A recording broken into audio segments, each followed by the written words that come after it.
this is a time that's needed. Support is needed. When you lose someone that you love, it restructures your life. It doesn't matter that situation. Loss is hard. The one thing I've learned over so many years is that no family can grieve in advance. You can't grieve in advance. Because at that moment when that loved one's gone, that's when the process begins. There's a different grief knowing they're going to be gone, but once they're gone, that process takes a different shape. And so you need each other. It restructures our lives. We think differently. Hopefully we have an appreciation for the life that God has given us. And so in the same sense of grieving, I think we can have joy. And that's what the book of Thessalonians tells us in the Bible, that we can grieve as those who have a joy. That we grieve, but we have hope and that assurance. And what is that? Is that there is a reunion that takes place, that we'll be together. And today, for sure, we're not saying goodbye. We're not saying goodbye to Florence. We're saying we'll see you later. That one day we'll be together once again.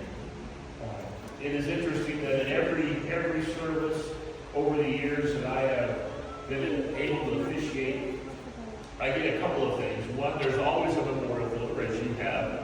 And then there's also known as a clergy record card. And the clergy record card is given so that I might get a different glimpse. The Lord is my shepherd. If you knew nothing more about the 23rd Psalm than that would say it, because when you knew what the shepherd did before the sheep, how he takes care of them, that's how God takes care of us.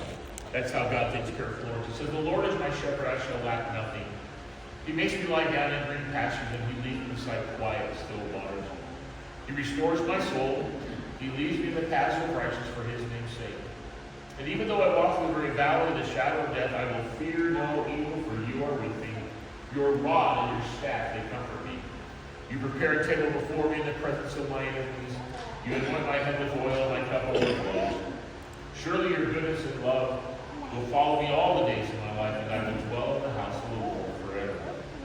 There's a couple things that are pointed out to me as in my mind as I prepared.